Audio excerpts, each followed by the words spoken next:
Sí. Javier, qué bueno tal, verte, amigo. Luis? ¿Cómo estás? Todo muy bien. Bueno, recién hablaba un poco de economía. Me da como cierto apuro hacerlo delante de los economistas.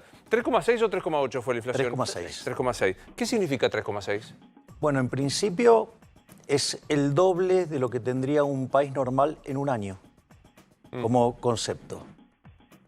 Después hay cosas todavía un poquitito más complicadas. Muchos economistas de perfil ortodoxo le anunciamos al gobierno que la política monetaria que estaba llevando no era la correcta y que eso tarde o temprano iba a empezar a acelerar la tasa de inflación. El gobierno estaba muy contento con lo que pasó en los meses de abril y mayo, con una inflación en torno al 1,5%, y ahora ya, digamos, más que la duplicamos. Si vos tomás los últimos 12 meses, ya acumula 40,7, o sea, ponerle 41. Si yo tomo los últimos datos, que en promedio son de 4%, y lo anualizo, estoy en 60. Esto quiere decir que vos para este año que viene, si todo sale bien, la inflación va a estar rondando en torno al 50%. Pero espérate, ahí sentado Guzmán me dijo 29. Bueno, ponete en pesos al 29%. No. Bueno, listo. O sea, bueno, por algo él guarda su plata en dólares, ¿no? Pero, digo, no solo eso. Aparte tenés otro problema más grave, Luis, porque ese 60 que vos estás viendo en la punta, o 50 promedio, es en un escenario donde todo te sale bien. Es decir, porque pensá que vos tenés precios pisados, controlados, o digamos lo que vos quieras, tenés las tarifas pisadas, ¿sí? Digamos, con lo cual las consecuencias que eso tiene, no solo en términos de subsidios, sino en términos de calidad de servicios, ¿sí? Y además hay un tema más complicado, que es el de la brecha cambiaria. Si vos por alguna cuestión, digamos, se corrigiera la brecha cambiaria porque te faltan dólares o lo que fuera, eso tendría, en términos de salto en el nivel de precios de, por ejemplo, alimentos, que son directamente ligados con el tipo de cambio, eso te implicaría 30 puntos de inflación más, casi que estarías rondando el 100% de inflación. Pero vos decís algo que es real, o sea, las tarifas están pisadas, los precios, hay precios cuidados o lo que fuera, pero igual los precios están volando a cualquier lugar, o sea, no es que mucho piso, no es que el Estado los está ahogando. Cuando hay temor por lo que va a pasar, la expectativa, que no es del 29%, los precios se fijan en cualquier lugar. Bueno, a ver, el problema es que si vos el año pasado la cantidad de dinero, digamos, con los pasivos monetarios, ¿no? Que es la base más las LELIQs, que es la parte que saca el Banco Central de circulación, duplicaste la cantidad de pasivos monetarios y tenés algún problema. Si en algún momento del año la cantidad de dinero te está creciendo a un ritmo del 80% y tarde o temprano la vas a pagar en términos de inflación. Lo que pasa es que el gobierno, digamos, en especial los economistas del gobierno, se resisten en asimilar algo que en el mundo donde no hay inflación entendieron, que es la inflación es siempre y en todo lugar un fenómeno monetario. Y en la medida que la oferta de dinero crezca por encima de la demanda de dinero, el poder adquisitivo del dinero va a caer y todos los precios expresados en unidades monetarias van a subir. O sea, te lo traduzco al torpe básico que es el que yo hablo. Mientras seguís emitiendo, vas a tener inflación. Y porque, mira, ¿querés que te lo haga con un ejemplo así, pero bien para mí, básico? para los burros. Bueno, a ver, suponete que estamos en una economía que hace transacciones en moneda de oro. Sí. ¿No? Entonces nosotros hacemos transacciones en moneda de oro y sucede que aparece un amigo mío que es físico con otro amigo que es químico y digamos, consiguen la forma de convertir el plástico en oro. La fórmula áurea de todos los alquimistas. Exacto. Entonces ¿qué hacemos? Empezamos a comprar plástico, ¿sí? Entonces, ¿qué pasa? El precio del plástico empieza a subir. Ahora, adentro de mi casa hay un montón de este oro que nadie se da cuenta, pero es falso, pero digo, solamente, digamos, lo sabemos tres personas. Por ahora todavía es una falsificación, pero no hay ningún problema porque está adentro de mi casa. Ahora, ¿qué pasa si yo tiro ese oro a la calle? ¿El precio del oro qué va a pasar? ¿Va a caer? Claro, porque hay oferta. Claro, ¿qué va a pasar con el precio de todos los bienes expresados en unidades áureas? Va a subir. Eso se llama inflación. ¿Quién puede hacer esto recurrentemente? El Banco Central. Por eso la inflación es siempre y en todo lugar un fenómeno monetario. Tiene que ver con la pérdida del poder adquisitivo del dinero. Pero ¿por qué si emite Estados Unidos, vos lo único que te fijas que tenga cabeza grande o cabeza chica el dólar y no pasa nada, y no hay una inflación en Estados Unidos?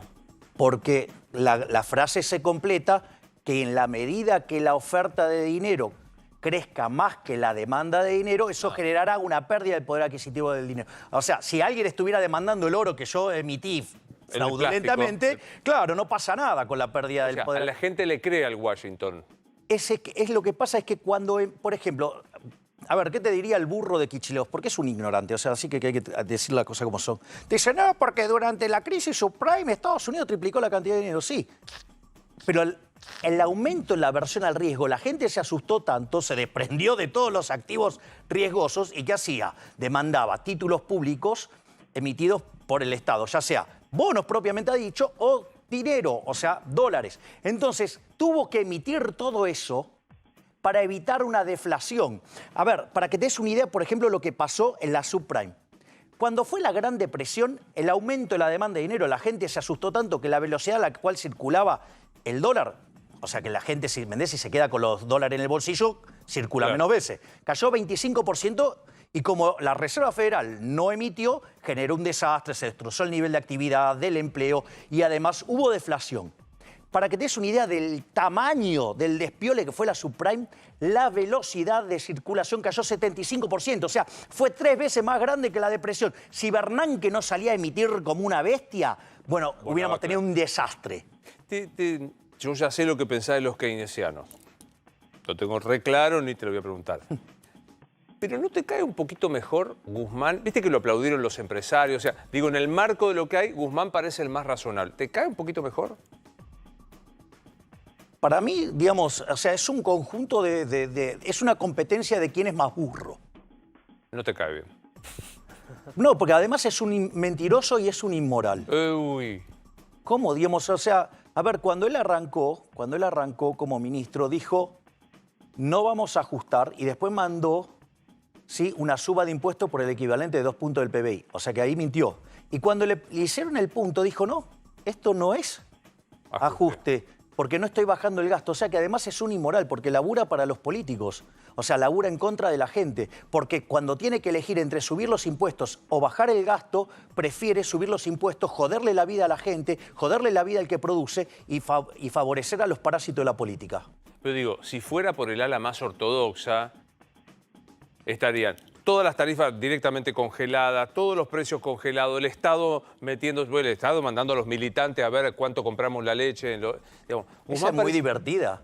O sea, digamos, mira, vos sabés que hay un libro maravilloso que se llama 4000 años de control de precios y salarios, y el subtítulo es ¿Cómo no combatir la inflación? Arranca en el año 2800 a.C., en la quinta dinastía de los sumerios. No funcionó nunca. Es más, cuando yo veo las barrabasadas que dice y hace Paula Español y este ejército, me hace acordar al general romano, digamos, que respondía a Diocleciano, y aquel, digamos, que no cumplía con los controles le cortaba la cabeza. Y así fue como empezó la decadencia de Roma. O sea, vos decís, no tiene ningún sentido generar controles de precio porque la economía se te desborda por algún, o sea, por el lado... Porque en realidad es que el problema es, vos la inflación, cuando vos ves la inflación, vos visualmente la manifestás como que están subiendo los precios. Pero no es que están subiendo los precios, sino es que está perdiendo poder adquisitivo el peso. Claro. Si vos midieras las cosas en dólares, te vas a dar cuenta que no. Mira tu salario en dólares. Te acabo de deprimir. Sí. ¿Te das cuenta? Literal. ¿Te das cuenta? Es decir, no es que hay inflación, es que está perdiendo, o sea, no es que suben los precios, sino es que pierde poder adquisitivo el peso. Entonces, cualquier medida que intente, digamos, parar la inflación con controles de precios, lo único que va a generar es problemas, porque lo que está haciendo es afectar los derechos de propiedad. Entonces voy a decir, ¿los derechos de propiedad? Sí, porque cuando yo hago una transacción, yo te vendo esta botella de agua a vos, mi botella de agua, y te la vendo a vos, eso genera un registro histórico, vos me vas a dar pesos, yo te voy a dar la botella, ese registro histórico se llama precio. Eso se convierte en una señal que va al sistema, donde algunos van a decidir ser compradores, otros van a ser vendedores, o sea, la gente se coordina, y si la cantidad demandada supera la ofrecida, el precio sube, o viceversa. Ahora, todo este mecanismo de relojería, que es el sistema de precios, parte de una premisa es que yo te vendí esta botella que es mía, y que vos el dinero que me diste es tuyo. Cuando eso no pasa, porque está el Estado metiéndose en el medio, distorsiona la señal, y la inflación, lo que termina pasando, o la presencia del Estado, es como el ruido en la comunicación. Entonces el sistema funciona peor. Pero yo te cuento esto, ¿no? O sea, la sensación que vuelvo a tener, y que ya conozco, porque tengo 56 años, es que otra vez no sé qué es caro y qué es barato. ¿Viste? La cosa que decís, ¿cuánto vale esto? 30 mangos. Pero no es tan caro. De paso, Siemens, le mandamos un abrazo. Pero sí, ¿y a fin de año cuánto va a costar? No tengo la más pálida idea de cuánto va a costar. Y es muy preocupante porque yo sé qué pasa cuando vos empezás a no tener idea de si es caro o si es barato. ¿Cómo hago para que esto, que hoy vale 30, a fin de año no me cueste 90? Mirá, en los 80 había una serie que se llamaba Libre para Elegir, que la hacía Milton Friedman y que tiene como contraparte el libro Libre para Elegir, que lo firman Milton y Rose, director, o Rose Friedman, o sea, su mujer. Y entonces está hablando de cómo combatir la inflación. Entonces está donde se imprimen los dólares. Dice, la única forma de combatir la inflación es esta, y le pega al botón donde pone en marcha la máquina y dice, él la paga. Digamos, la única forma que encontró el mundo para parar la inflación es dejando de emitir dinero. Pues volamos todo por el aire, Javier, en este país. La pregunta es, ¿pero qué? ¿Entonces me vas a decir que la inflación es buena? ¿Cómo va a ser buena la inflación si cada vez que supera el 20% perdés un punto 58 de crecimiento? Eso puesto en la historia argentina, desde que tenemos Banco Central, hoy tendríamos un PBI per cápita como el de Estados Unidos. Le pega entre 25 y 30 veces más fuerte a los más vulnerables. O sea, ¿para qué queremos el impuesto a los pobres? O sea, ¿para qué? ¿Para seguir sosteniendo la mentira de que los políticos nos sigan robando con el impuesto inflacionario? Te voy a decir algo acá. Cada vez que vos tengas acá un político de mierda, así te lo digo, y te diga que cerrar el Banco Central es un delirio, decile en la cara de parte mía que es un chorro. ¿Sabés cuánto se lleva la corporación política vía impuesto inflacionario? 5 puntos del PBI. Por eso no lo quieren dejar, porque es un mecanismo por el cual la corporación política te roba. ¿Por qué el presupuesto sale de la Cámara de Diputados? O sea, de los representantes del pueblo. No taxation without representation. O sea, vos no podés cobrar impuestos sin representación. ¿Cuál es el punto? Aún en un Estado no, digamos, o sea, no del ideal mío, minarquista, ni nada por el estilo. O sea, ya, digamos, o sea, como el que tenemos ahora. O sea, ni siquiera el que me guste a mí. Sí. A mí no me gusta el Estado, digamos, filosóficamente. Pero al margen de eso, a lo que voy es que, por lo menos, vos deberías pasar los impuestos por la Cámara de Diputados. El impuesto inflacionario es un impuesto no legislado, es un robo directo. Nada, digresión teórica. ¿Qué es un Estado minarquista? De vuelta, explícanoslo a los torpes en materia de economía. ¿Qué es el Estado minarquista? Solo seguridad y justicia. Era el Estado... ¿Y salud? Pero no, bueno, mirá el desastre que hicimos en salud. A ver, para tener este sistema de salud, a ver, vamos a ponerlo en números porque, digamos, así lo hacemos bien. ¿Vos sabés cuánta, digamos, si hubiéramos hecho las cosas como el resto del mundo a nivel mediocre, ¿sabés cuántos muertos hubiera tenido Argentina el año pasado de coronavirus? 10.000. Y el año pasado tuvo 40.000. Esos 30.000 argentinos que murieron de más es culpa de este gobierno genocida. ¿Qué decís? Pero pará, primero quiero decirte, vos decís que el Estado solo se ocupe de la seguridad y la justicia. Y la justicia. Hasta Adam Smith quería salud, pobre. O sea, los liberales decimonónicos querían salud. Vos decís, bueno, no. Lo que pasa es que hay liberales clásicos, ahí vos lo podés tener a Adam Smith, lo podés tener a Milton Friedman. Sí, bueno, ya a Ricardo me cae menos simpático, pero... o sea, tanto David Ricardo... Sos bravo, Javier. No, si no. David Ricardo te cae mal, no te quiero preguntar... No, ¿y quién es el que metió el problema a la distribución y que le dejó las cosas servidas a Marx, en realidad a Rothbardus, para la teoría de la explotación y para que después viniera Marx y creara esa monstruosidad asesina llamada socialismo que mató 150 millones de volvamos al seres Estado humanos? tuyo. El Estado minarquista es seguridad... Y justicia. Y justicia. Digo, que vendría a ser, si vos querés, la línea de Ayn Rand, la línea de Nozick, la línea de Mises y, digamos, en algún sentido, Hayek. ¿Y todo el resto arreglate a la oferta y demanda? Sí, obvio. Vos sabés que, por ejemplo, a fines del siglo XIX, ¿sabés cómo se organizó el sistema de salud en Argentina? No. No lo organizó el Estado, ¿eh? Por eso teníamos el mejor sistema de salud del mundo. ¿Cómo se organizó? Por ejemplo, las comunidades. Entonces, hacían sus hospitales. El hospital italiano, claro, el hospital las español. sociedades italianas y españolas de fomento que crearon maravilla. Bien. Esa es una de las partes. La otra parte, ¿quién la creó? Las obras sociales. ¿Cuál fue la primera gran obra social de la Argentina? La fraternidad. ¿Por qué? Porque el sector más importante de la economía, ¿cuál era? Los trenes. Los trenes, o sea, que se agrupaban por trabajadores. O sea, que el sistema funcionaba sin ningún tipo de problema. Es más, cuando vino la peste amarilla, ¿sí? Digamos, la resolvió el sector privado. Así es que no es que, digamos, Argentina no es que no conoce lo que es la solución del sector privado y cómo la resuelve el sector privado. Y fíjate esto, el Estado te cuida, el Estado presente te salva. Asesinos mataron a 30.000 argentinos porque no quisieron dejar de afanar con los testeos. ¿Por qué? Yo, digamos, te traje el año pasado mi libro Pandenomics, ¿sí? Que digo, estoy muy feliz porque es el libro de economía más vendido de Argentina, ¿sí? Vamos por la 4ª edición ya, en un mundo, digamos, que en Argentina se lee poco y menos en pandemia. Y lo interesante es que el modelo base para pensar esto que se llama SIR, susceptibles, infectados y removidos, es de mediados de la década del 50. Pues ¿sabes qué? Supónete que te doy la razón, que tuvieras razón.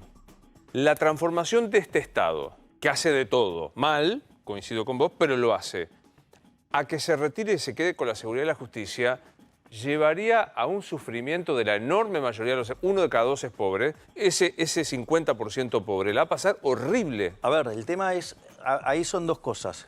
Primero, cuanto más Estado tenemos, cada vez somos más pobres. Y de hecho, de donde se aplicó el socialismo en estricto sentido puro, que se llamó comunismo, fue un fracaso. O sea, todos los países donde lo aplicaron les fue mal, porque con esa lógica, si no, yo me quedo con 100% de Estado. Ahora, cuando yo miro las soluciones, y fíjate, mira, aún con pueblos iguales, con culturas iguales, o sea, eran iguales. Ejemplo, Alemania. Pusieron de un lado el capitalismo, del otro lado el comunismo. ¿Cuándo día fue la derrota comunista? En 1961, el día que tuvieron que construir el maldito muro. Compará Austria con Hungría. Digo, cualquier lugar que compares, o sea, siempre generaron un desastre. Mirá Corea del Norte contra Corea del Sur. Mirá la basura que es Cuba. O sea, no hay, pero digo, o sea, no entra en la cabeza. Primer punto. O sea, una cuestión de índole empírica. Ahora lo que sí puedo discutir es la mecánica como vos lo haces. Es decir, vos tenés que hacer las reformas, ¿sí? Y obviamente que las reformas que tenés que hacer tienen que generar el menor daño posible. Y eso se puede hacer. Por ejemplo, yo te hago una pregunta. ¿A vos te parece bien que el Estado gaste mal? No. ¿Que sea ineficiente? Bueno, No. ok. Hay un trabajo del BID que muestra que la ineficiencia técnica del gasto público en la peor región del mundo es América Latina, 4,4% del PBI. ¿Sabes cuánto tiene Argentina? No. 7,2. Y de esos 7,2 hay 5 puntos del PBI que lo llama filtraciones. ¿A qué te huele? Choreo. Lo que pasa es que es un multilateral, no lo puede decir abiertamente. O sea, tenemos los políticos más ladrones del mundo. Porque me levanta la mano por el tema de los fallecidos por coronavirus, Nacho Ortelli. No te va a pelear. No. Es la mesa de compañeros que más quiero desde que yo trabajo en la tele, pues son encantadores y talentosos. No te va a pelear, es lo que te pido. Sí, Nacho. No, la verdad que en honor a la honestidad intelectual, la verdad que le quiero decir a Milei, yo discrepo, no se puede decir que la Argentina hubo un estado genocida de argentinos que se encargó de matar compatriotas. Eso es muy distinto a criticar la política de testeos, que yo lo he hecho, lo hemos hecho con Luis, pero que Argentina esté cerca del puesto 30 en muertos por millón de habitantes, dista mucho de marcar lo que usted está marcando, Milei. Una cosa es que se hayan hecho mal las cosas, que se haya vacunado gente de manera indebida, 70, 100, 500, los que sean, pero otra cosa es decir que el Estado mató a 30.000 argentinos. Y le quiero preguntar, ¿de dónde saca que se hubieran reducido a 10.000 la cantidad de muertes si se hubieran hecho las cosas mediocres? ¿Tenés una calculadora a mano? Yo tengo acá, venga. ¿Cuántas personas murieron en el mundo de coronavirus el año pasado? No me lo sé. 1.780.000. ¿Pongo eso? Pone 1.780. Pone 1,78, pone. Espera, 1,78, sí. ¿Cuántas personas viven en el planeta Tierra, Nacho? Millones. No, 40.000, qué sé yo. 7.800 millones. O sea que tenés que hacer 1,78 Sí. dividido 7.800. 7.800. O sea, eso te... 0.00022.821. Bien, eso es el 2 en 10.000. Digamos, te lo ayudo. No, yo no estoy Bueno, perdí. multiplicá por 45. ¿Esto? por 45 me da 0.010. Bueno, te da 10.000. O sea, eso es 10.000. O sea, vos lo que estás diciendo, la cantidad de muertos de todo el mundo da un índice que es mucho más bajo de que el que da ¿El la promedio Argentina. mundial? El promedio mundial te da 2 en 10.000. Vos eso lo tomás en el caso argentino, ¿sí? Y te da que tendrías que tener 10.000 muertos. Pero yo te lo digo porque es contrafáctico, yo te lo digo de otra manera. No, la no, cuarentena esto es un dato. No, pero la cuarentena fue un disparate de larga, nos ocupamos de decir. No, claro que fue un nos disparate. dijeron Si asesinos. somos el país que más cayó en el G20, ¿sí? Digamos, no solo que fuimos los que caímos más en el G20, sino que además caímos el triple que el planeta. Por lo tanto, digamos, ahora conociendo los números, Nacho, decime qué opinás. No estoy de acuerdo. Bueno, Milei, está bien, bueno, listo. Entonces, no estoy de acuerdo porque usted dice de forma mediocre, vamos a discutir preferencias, vamos a discutir no es románticamente. preferencia. Estoy no es discutiendo preferencia. números, no conocía los ni datos, siquiera los números. Los a ver, datos, Nacho, no conocías déjeme ni hablar. siquiera Los cuánta datos, gente vive en el planeta son Tierra. claros. Dale, Nacho, Argentina dale. está dentro de los Dale, 30 que no se países. pelearan, ¿viste? Dale, Nacho, dentro no del sabés top ni cuánta 30, gente vive en el planeta Tierra y me querés venir a decir que es una performance mediocre. Argentina No está sabías 28. ni siquiera cuántos Hay 27 murieron, ni países siquiera peores. sabés cuántos murieron en el mundo. Aunque grite Milei, no sabés los números.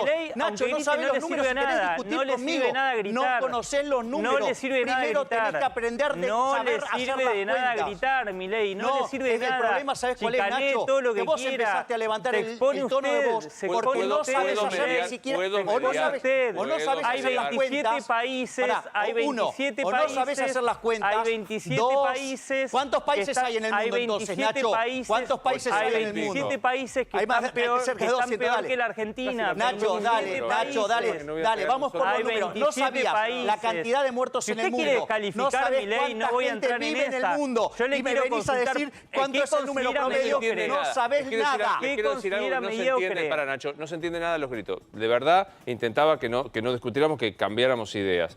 Mi pregunta es... Primero los datos. ¿Podemos hablar Está bien. primero los datos? No saben Espera, cuántos murieron, no saben cuántas personas para viven en el un planeta poquito. Tierra, por ende no saben hacer una regla de tres. Hagamos una pausa y tratemos de seguir dialogando, pues esta es un poco la idea. Nos calmamos y hablamos de esta cuestión, porque yo quiero seguirte preguntando, en este estado minarquista, ¿cómo hago para bajar la inflación? Hacemos una pequeña pausa y volvemos. ¿Todo el precio del oro? Yo, digamos, como economista austríaco, para mí los precios son una revelación del mercado. No están ni altos ni bajos, son los que son. O sea, los únicos precios que son incorrectos son cuando el Estado mete la mano. Pero está demandado el oro. Hoy la gente demanda oro. Sí, porque, digamos, o sea, las políticas monetarias están laxas y eso hace que, así como sube, digamos, el oro, sube el resto de los commodities, o tenés el efecto que tuviste sobre el Bitcoin. Compré Bitcoin y perdí en 4 segundos el 10% de lo que compré. Eso es porque no me llamaste a mí, si no... Claro, lo hacía bien, ¿no? ¿Sabías que el precio, más allá de la broma, porque hay mucha gente que no está en condiciones de ahorrar ni un mango? Hablemosle a estos dos sectores, al que tiene que sobrevivir y que la está pasando mal, y al que por ahí tuvo la suerte de hacer un pequeño apartado para decir, quiero resguardar este dinero. ¿Qué le decís? Para el que quiere resguardar su dinero, la recomendación es siempre la misma. Jamás en activos emitidos por el sector público. Fíjate, el 22 de abril del año pasado, Argentina terminó de entrar en default, porque como al 22 de mayo no terminó de reparar la situación, entonces Argentina verdaderamente no entró en default el 22 de mayo, sino el 22 de abril. Y vos fíjate esto, porque vos reestructuraste toda la deuda y hoy la deuda cotiza menos que lo que cotizaba previo a la reestructuración. Hoy el riesgo país argentino en la punta corta es de 2.000 puntos básicos. Es decir, la tasa de interés en dólares en Argentina es de más del 20%. ¿Qué quiere decir esto? Que obviamente los activos argentinos no. Es decir, ¿qué vas a ahorrar, digamos? O sea, ¿a vos se te ocurriría ahorrar en barras de hielo en el desierto del Sahara? Bueno, los pesos valen menos que eso. Entonces, nada, digamos, si vos tenés que ahorrar, jamás sí ahorres en activos emitidos por los políticos argentinos. ¿Sabes por qué? Peso, título... Lo que quieras, cualquier cosa, exacto, nada. ¿Sí? Y después, o sea, las personas de vuelta de más bajos ingresos, la única forma que tienen para defenderse siempre es, al inicio del mes, estoquear todo lo que pueden en alimentos porque si no después no les alcanza. Yo te decía que compré Bitcoin porque decidí salir de la ignorancia. Para mí una cosa sofisticada era un plazo fijo. Sigue siendo una cosa sofisticada el plazo fijo porque para mí es como un mundo... Y el pobre que tiene un mango y dice, pongo un plazo fijo para que por lo menos no me coma, le gane a la inflación. ¿Le gana el plazo fijo a la inflación? No, de hecho está por debajo de la inflación. Por lo tanto, o sea, está por debajo del dólar y por debajo de la inflación. Acá me soplan que me dice que hay 37. La tasa hoy de los bancos es del 37%. Está bien, digamos, o sea, cuando tomas la tasa promedio de los últimos 6 meses, ha estado sistemáticamente por debajo. O sea, vos llegás a tener... Porque aparte hoy el dólar está artificialmente bajo, porque ¿cómo funciona el contado con liqui? Básicamente vos qué haces, comprás títulos acá, el precio en pesos sube y vendés esos títulos en Estados Unidos, con lo cual el precio en dólar baja. Y esa relación entre el precio del bono en pesos y el mismo bono, pero en New York, en dólares, te da el tipo de cambio de referencia. ¿Qué es lo que está haciendo el gobierno? El gobierno, digamos, este gobierno criminal, que no solo, digamos, mató 30.000 argentinos, sí, y los números lo mostraron, sino que además, sí, digamos, vacuna mal, ¿no? También, digamos, está reventándole la vida a los jubilados futuros, porque esas intervenciones en el mercado cambiario, en el mercado de bonos, discúlpame, la está haciendo con la guita nuestra de las jubilaciones. ¿Por qué vacuna mal? Ah, vos mirá Chile, el liberal Chile, mirá cuánto, el neoliberal, le dice el surderío. Bueno, el 25% de la población. En Estados Unidos el 20% tienen vacunados. Acá tenemos ¿cuánto? El 3% solo con la primera. Sí, si no 0, tenemos 0,9 creo que 0,8. Bueno, entonces digo, listo, digamos, más claro, echale agua. Es decir, Argentina, digo, el Estado presente en realidad es un aparato para conseguir privilegios para los políticos en contra de los honestos. Tengo una pregunta. Para comprar vacunas necesita plata. ¿De dónde saca plata Argentina para comprar vacunas? Que deje de gastar en otras cosas. O digamos, ¿no te crees que digamos, no recauda el gobierno? El gobierno recauda un montón de plata. El problema es digamos, que se la roban. Es decir, esto es lo mismo, digamos, o sea, lo que pasa es que la de ellos no se toca. Acá el problema es que la de ellos no se toca. Entonces, primero roban todo lo que quieren y bueno, con lo que quedan, bueno, después te dan algo. El problema está ahí. El punto es que buena parte de lo que recauda va a parar a ayudas sociales que si vos las sacás, pasás a otro sector pero más fíjate, a la desesperación. Pero a ver, fíjate, cuando yo te hablo de la ineficiencia técnica del gasto público, sí, y del robo del PBI, digamos, de 5 puntos del PBI, el concepto de filtraciones, que no podemos dejar, digamos, que ni siquiera pueden dejar de robar en el medio de una pandemia. Creo el Estado minarquista. Funcionó en Argentina, ¿eh? ¿Cuándo? En 1860, Argentina era un país de bárbaros. Cuando puso en marcha digamos, el modelo de Alberdi, o sea, la Constitución del 1853 puesta en marcha en 1860, en 35 años, en 1895, Argentina tenía el PBI per cápita más alto del mundo. O sea, funciona el modelo. Todos los países que hacen reformas pro mercado, sí, evolucionan positivamente. ¿Querés un buen ejemplo? Irlanda era el país más pobre de Europa, era miserable. En 35 años después de hacer reformas de mercado, tiene un PBI per cápita 10% más alto que el de Estados Unidos. Funciona siempre. Pero ¿sabes cuál es el problema? Que va en contra de los políticos. Bueno, compren Pandenomics, se llama el libro de Javier Milei. ¿Se van enojados? Ortelli, no, yo no me enojo. ¿Te vas enojado o no? Jamás, si los datos están de mi lado, así que ¿qué problema tengo? No ejerzo la medicina porque no soy médico, tal vez Milei sí. No, bueno, ¿sabes lo que pasa? Sabes que el problema es que vos estás peleado con la calculadora. Vos vivís de espalda a los datos. Entonces, en tanto y en cuanto sigas negando los datos, pero anda a hacer el ejercicio. Pero ejerza la medicina, Milei, ya que es médico. No es un problema de medicina, esto es un problema de matemática. Yo les prometo que los invito... Esto es un problema de matemática. Esa es la parte que vos no entendés. Como vos no podés dibujar la tasa de letalidad con la de mortalidad. Como no podés dibujar un cero ni con un vaso. Tasa de letalidad, tasa de mortalidad. Yo los invito a comer a los dos y se ponen a hablar sobre este tema bien, sin enojarse, calentó. Uno es Ortelli, que si tenés Milei. ¿De dónde sos, Milei?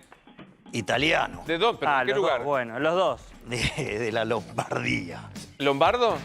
¿Y Ortelli? Un cantón italiano en Suiza. ¿Sos ticino, del cantón ticino suizo? Sí. Mira, bueno, difícil. Bueno, pero están los dos al norte, así que gracias, Javier. No, por favor, un placer.